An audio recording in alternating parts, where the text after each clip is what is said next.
Hi friends, welcome to Annam's Recipes. வெங்காய கிள்ளு வத்தல் சூப்பரா ரெடி ஆயிடுச்சு பாருங்க. ஒவ்வொன்றும் நல்லா பூவா இருக்கு பாருங்க. சூப்பரா. இது ரொம்ப ஈஸி தான். நீங்க பிகினர்ஸா இருந்தா முதல்ல கொஞ்சமா ட்ரை பண்ணி பாருங்க. அப்புறம் வந்து நிறைய செஞ்சுக்கலாம். இது சாம்பார் சாதம், தயிர் சாதம், ரசம் சாதம் எது கூட வேணாலும் தொட்டு சாப்பிடலாம். ரொம்ப நல்லா இருக்கும். பாருங்க நல்லா பொரிஞ்சிருக்கு. இந்த வெங்காயம் எல்லாம் பாருங்க உள்ள இருக்குது அப்படியே தெரியுது. வெங்காயம் போட்டிருக்கிறதுனால இந்த வடகம் வந்து வேற லெவலா இருக்கும். நம்ம நார்மலா போடுறதெல்லாம் ஸ்பைசஸ் அவ்வளோவா இருக்காது, அவ்வளோ டேஸ்டியா இருக்காது. இந்த வடகம் ரொம்ப டேஸ்டியா இருக்கும். ரெண்டு கூட எடுத்து நொறுக்கி காமிக்கிறேன் பாருங்க. எவ்வளோ நல்லா நொறுங்குது. நல்ல கிறிஸ்பா இருக்கும். நம்ம ஜவ்வரிசிலாம் போட்டிருக்கிறதுனால ரொம்ப நல்லா இருக்கும். எல்லாரும் செஞ்சு பாருங்க. எப்படி வந்ததுன்னு உங்கள் கமெண்ட்ஸை சொல்லுங்கள். பிடிச்சிருந்தா லைக் பண்ணுங்கள். எங்கள் சேனலை மறக்காமல் சப்ஸ்கிரைப் பண்ணுங்கள். ஃபேஸ்புக், இன்ஸ்டாகிராமில் அன்னம்ஸ் ரெசிபீஸை ஃபாலோ பண்ணுங்கள். எங்கள் ப்ராடக்ட்ஸ் எல்லாம் யூடியூப்பில் கமெண்ட்ஸ்க்கு கீழே வந்துட்டுருக்கு. அதில் போய் கிளிக் பண்ணிங்கன்னா அதோட ரேட்டு, டீட்டெயில்ஸ் எல்லாமே இருக்கும். அதை கிளிக் பண்ணி நீங்கள் வேணுங்கிற பொருளை ஆர்டர் பண்ணி வாங்கிக்கலாம். வத்தலெல்லாம் நிறைய செய்யணும்னு ஆசைப்படுறவங்க இந்த மாதிரி மாவு அரைச்சி வச்சுக்கிட்டா வத்தல் ஈஸியாக செஞ்சிடலாம். அதுக்கு வந்து மாவு பச்சரிசி 1 கிலோ அளவு எடுத்துக்கணும். ஜவ்வரிசி, அதுவும் மாவு ஜவ்வரிசி தான், 100 கிராம் அளவு எடுத்துக்கணும். எடுத்து ரெண்டையும் சேர்த்து ரைஸ் மில்லில் கொடுத்து அரைச்சிட்டு வந்து வச்சுக்கிட்டிங்கன்னா, ஒரு டப்பாவில் போட்டு மூடி வச்சுக்கிட்டிங்கன்னா வேணுங்கிறச்ச வந்து மாவு எடுத்து கொஞ்சம் கொஞ்சமாக நீங்கள் வந்து செஞ்சுக்கலாம். நான் இன்றைக்கி வந்து 1 கிலோ அளவுக்கு சொல்லியிருக்கேன். நீங்கள் நிறைய வேணும்னாலும் அதையே கூட அப்படியே 2 கிலோன்னா 200 கிராம் அந்த மாதிரி போட்டு அரைச்சி வச்சுக்கலாம். பச்சரிசியை வந்து கழுவி நல்லா வரன்னு காய வச்சுட்டு ஜவ்வரிசி சேர்த்து அரைச்சிக்கலாம். இல்லை கழுவ முடியாதவங்க, அரிசியை வந்து கழுவி காய வைக்க முடியாதவங்க இந்த மாதிரி ஒரு கிச்சன் டவல் எடுத்துக்கிட்டு அரிசியை கொஞ்சம் கொஞ்சமாக போட்டு அந்த தூசியெல்லாம் தொடச்சிடலாம். தொடச்சிட்டு நல்லா, ஏன்னா இப்போ எல்லாமே கல் அதெல்லாம் இல்லை, டஸ்ட் இருக்கும்னு நம்ம நினச்சோன்னா இந்த மாதிரி டவலில் தொடச்சிட்டு நம்ம ஜவ்வரிசியோடு சேர்த்து அரைச்சி வச்சுக்கலாம். வத்தல் மாவு பாருங்கள் நல்லா அரைச்சிட்டு வந்தாச்சு. நல்லா நைஸாக அரைச்சிக்கணும். இதை வந்து இப்போ சலிச்சு வச்சுக்கலாம். அரைச்சிட்டு வந்ததும் ரொம்ப சூடாக இருக்கும். அதனால அப்படியே இந்த அரைச்சிட்டு வர்றதை மூடி வச்சிடாதீங்க. வேர்வை விழுந்ததுன்னா அப்புறம் மாவு கெட்டு போயிடும். திறந்து வச்சுட்டு கொஞ்சம் ஆறினதும் நம்ம இந்த மாதிரி சலிச்சுக்கலாம்.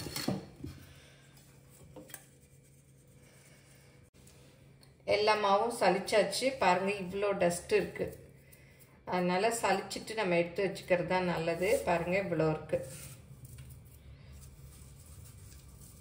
இந்த மாதிரி ஒரு டப்பாவில் அரைச்ச மாவை ஸ்டோர் பண்ணி வச்சுக்கிட்டா நம்ம வேணுங்கிறச்ச வத்தல் போட்டுக்கலாம். என்ன வத்தல் வேணுமோ போட்டுக்கலாம். கிலோ பச்சரிசி அரைச்சேன் இல்லையா, இந்த டப்பாவுக்கு ஒரு டப்பா இருக்கு. இப்போ அரைச்சிட்டு வந்த மாவுலேருந்து வெங்காய கிள்ளு வத்தல் தான் போட போகிறேன். அதுக்கு வந்து 2 டம்ளர் அளவு எடுத்துக்கிறேன். அந்த மாவோட இந்த மாதிரி மாவு அரைச்சி வச்சிட்டோம்னா நமக்கு எப்போ வேணுமோ வந்து டக்குன்னு செஞ்சுக்கலாம். 2 டம்ளர் அளவு. 1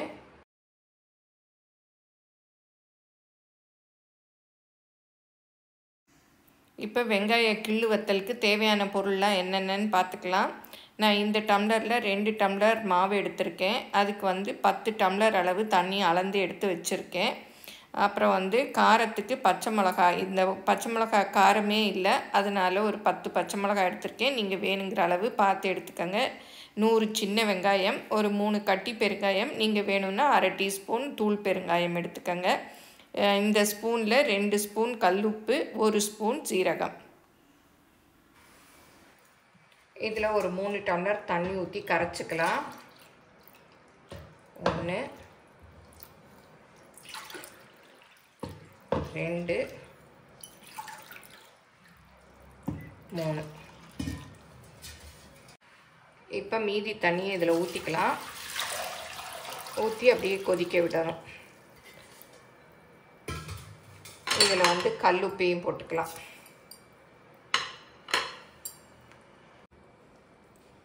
மூணு டம்ளர் தண்ணி ஊற்றினேன். இன்னும் 1 டம்ளர் கூட ஊற்றிக்கலாம். இன்னும் 1 டம்ளர் ஊற்றிக்கிறேன். நல்லா கட்டி இல்லாமல் கரைச்சிக்கோங்க. நமக்கு கைதான் சரி. பாருங்கள், கட்டி இல்லாமல் கரைச்சிட்டேன். ஒரு கட்டி கூட இருக்கக்கூடாது. நல்லா கரைச்சிக்கணும். இப்போ மிக்சியில் பச்சை மிளகாய், பெருங்காயம், சீரகம் இதை வந்து அரைச்சிக்கலாம். பாருங்கள், கொஞ்சமாக ஒரு 2 ஸ்பூன் அளவு தண்ணி ஊற்றி அரைச்சிக்கிட்டேன். இப்போ வெங்காயத்தை நறுக்கலாம். இது வந்து சின்ன வெங்காயம், அது கொஞ்சம் பெருசாக இருக்கிறதுனால நடுவில் 2ஆக கட் பண்ணிக்கிறேன். கட் பண்ணிவிட்டு நல்ல பொடியாக கட் பண்ணிக்கணும். எவ்வளோ பொடியாக வெட்ட முடியுமோ அவ்வளோ பொடியாக வெட்டிக்கணும். நீங்கள் எல்லாம் மிக்சியில் போட்டு அப்படியே 1-2 அடிக்கிறதுனால அடிச்சுக்கலாம். நான் வந்து இன்றைக்கி பச்சை மிளகாய் அரைச்சி போட்டேன். நீங்கள் பச்சை மிளகாயும் இந்த மாதிரி பொடி பொடியாக கட் பண்ணி போடுறதுனாலும் போட்டுக்கலாம். கருவேப்பிலை போட்டுக்கலாம், கொத்தமல்லி போட்டுக்கலாம், என்ன வேணுமோ போட்டுக்கலாம். இப்போ எல்லா வெங்காயத்தையும் நறுக்கியாச்சு. இப்போ இதை இந்த பிளேட்டில் வச்சு கையால் அப்படியே உதுத்து விட்டுக்கணும். ஏன்னா சில சமயம் அந்த கட்டி கட்டியாக இருக்கும். இதை வந்து அப்படியே லேயராக பிரித்து விட்டுக்கணும். நல்லா அந்த மாதிரி பாருங்கள், இந்த ஒவ்வொன்று அப்படியே இருக்குது பாருங்கள். இந்த மாதிரி இதெல்லாம் அப்படியே உதுத்து விடணும். நிறைய பேர் வெங்காய வடகம் கேட்டிருந்தீங்க. நான் வெங்காயத்தில் கறி வடகம் தான் போட்டிருந்தேன். அதனால தான் சரி, எங்கள் அம்மா வந்து குக்கரில் செஞ்சு காமிச்சிருந்தாங்க கிள்ளு வடகம். அதனால் நானே மாவரைச்சி உங்களுக்கு வந்து இந்த வெங்காய வடகம் செஞ்சு காமிக்கலாம் அப்படின்ட்டு. அதுவும் வெங்காயம் இப்போ வந்து ரொம்ப நல்லா இருந்தது, சின்ன வெங்காயம். அதனால் சரி செஞ்சுருவோம் இந்த வருஷம் அப்படின்னு சொல்லிட்டு பண்ணேன். பாருங்கள், நல்லா உதுத்தாச்சு. பாருங்கள், கல்லுப்பு கொஞ்சம் கரைஞ்சிருச்சு, மீதியெல்லாம் அப்படியே இருக்குது. நல்லா கொஞ்சம் கொதி வந்ததும் தான் இந்த மாவை ஊற்றணும். நல்லா இந்த கல்லுப்பு அப்படியே மிக்ஸ் பண்ணி விட்டுடலாம். இப்போ அரைச்ச பச்சை மிளகாயும் இதில் போட்டுடலாம். இந்த தண்ணியை எடுத்து அப்படியே ஊற்றிடலாம். நீங்களும் சுவையாக சமைக்கணுமா? எங்கள் மசாலா பொடிகளை யூஸ் பண்ணி பாருங்கள். அதெல்லாம் வாங்கணுன்னா ஸ்க்ரீனில் வர்ற வெப்சைட்டுக்கும் வாட்ஸ்அப் நம்பருக்கும் போய் ஆர்டர் பண்ணிங்கன்னா நீங்கள் வேணுங்கிறத வாங்கிக்கலாம். இப்போ இதை அப்படியே ஊற்றிடலாம். ஏன்னா நம்ம எக்ஸ்ட்ரா தண்ணி ஊற்றினோன்னா அப்புறம் வந்து கிள்ளி வைக்க வராது. அதுக்கு தான் இந்த தண்ணியை ஊற்றி மிக்ஸ் பண்ணிட்டேன். இப்போ தண்ணி கொதிச்சுட்டே இருக்குது. நான் ஸ்பைஸியாக வேணும்னு பச்சை மிளகாய் நிறையா போட்டிருக்கேன். நீங்கள் உங்கள் காரத்துக்கு தகுந்த மாதிரி போட்டுக்கோங்க. உப்பும் வந்து குறைச்சே போட்டுக்கோங்க. நான் சொன்ன அளவு சரியாக இருக்கும். அதுக்கு மேலே போட்டிங்கன்னா அப்புறம் வத்தல் காஞ்ச பிறகு அதிகமாக இருக்க மாதிரி இருக்கும். தண்ணி ஓரளவு கொதிச்சிருச்சு. நல்லா மாவை மிக்ஸ் பண்ணிக்கோங்க. ஏன்னா அடியில் போய் அப்படியே இருக்கும். அதனால் நல்லா மிக்ஸ் பண்ணிவிட்டு கொஞ்சம் கொஞ்சமாக ஊற்றி கிளறணும். இப்போ அப்படியே ஊற்றலாம். அப்படியே மிக்ஸ் பண்ணிக்கிட்டே இருக்கணும்.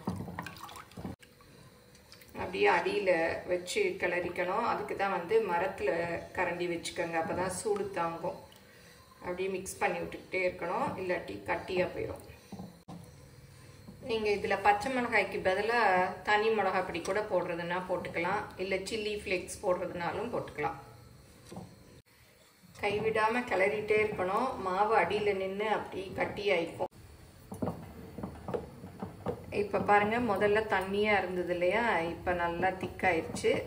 இந்த மாதிரி அப்படியே இறுகி இறுகி வரும். கைவிடாமல் கிளறணும், இல்லாட்டா அடி பிடிச்சிரும். அடிகனமான பாத்திரமாக எடுத்துக்கோங்க, அப்போ தான் அடி பிடிக்காது.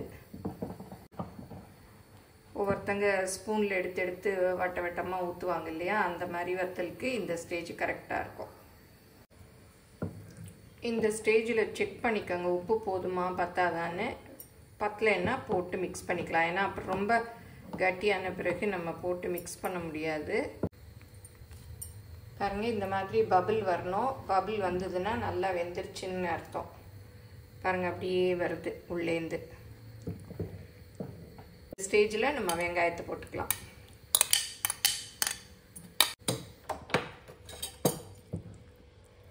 நல்லா மிக்ஸ் பண்ணி விட்டுலாம்.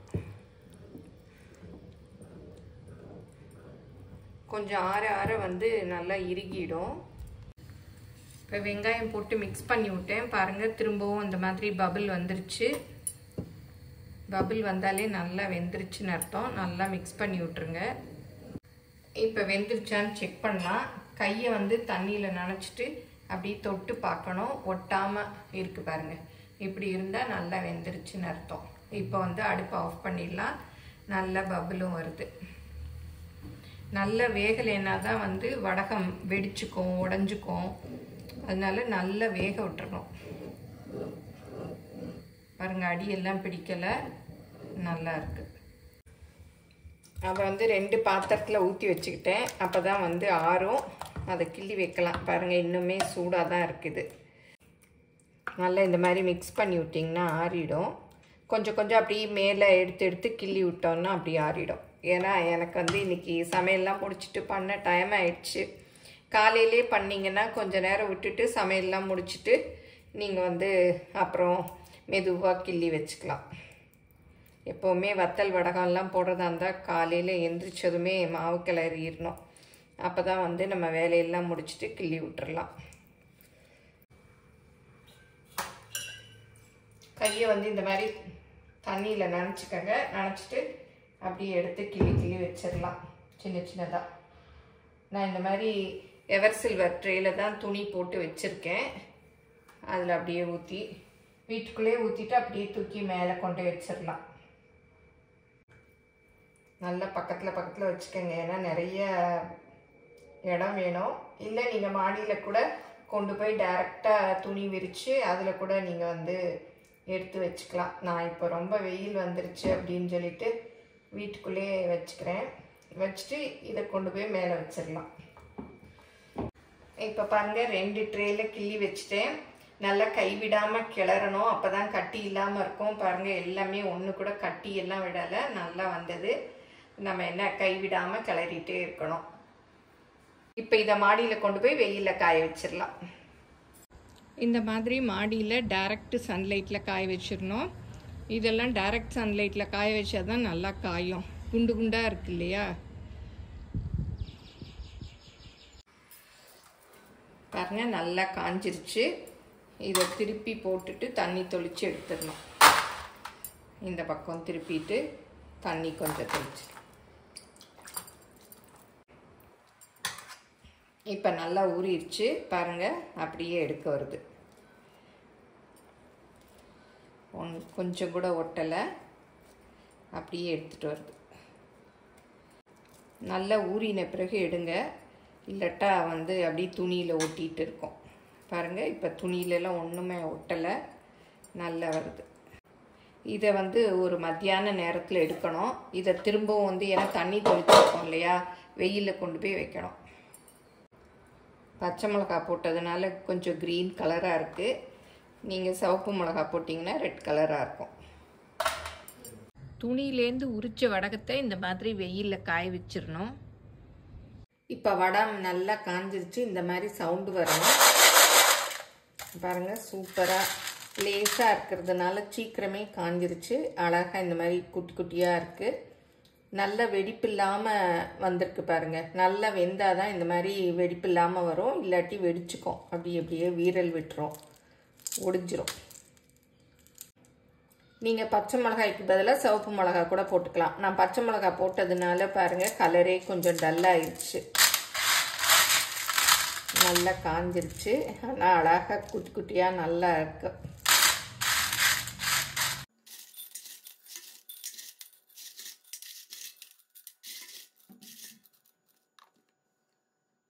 இப்போ வெங்காய கிள்ளு வத்தலை வறுத்து பார்க்கலாம். எண்ணெய் நல்லா காஞ்சிருச்சு. போட்டதும் நல்லா மிக்ஸ் பண்ணி விட்டு பாருங்கள், நல்லா பொரிஞ்சிருச்சு. சூப்பராக அப்படியே எடுத்துடலாம்.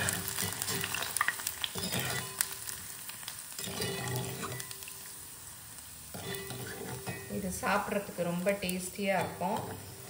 வெங்காயம் போட்டிருக்கிறதுனால நல்லா இருக்கும். பாருங்கள், சூப்பராக வெங்காய கிள்ளு வடம் ரெடி ஆயிடுச்சு. இதை இந்த மாதிரி டிஷ்யூ பேப்பரில் போட்டிங்கன்னா எண்ணெய் எல்லாம் வடிஞ்சிடும். எல்லோரும் இந்த வெங்காய கிள்ளு வடகத்தை செஞ்சு பாருங்கள் எவ்வளோ அழகாக பூ மாதிரி இருக்குது. பிகினர்ஸாக இருந்தால் முதல்ல வந்து கொஞ்சமாக எடுத்து செஞ்சு பாருங்கள். யாருக்கெல்லாம் இந்த வெங்காய வடம் ரொம்ப பிடிக்கும் அப்படிங்கிறதையும் மறக்காமல் கமெண்ட்டில் சொல்லுங்கள். தேங்க்யூ.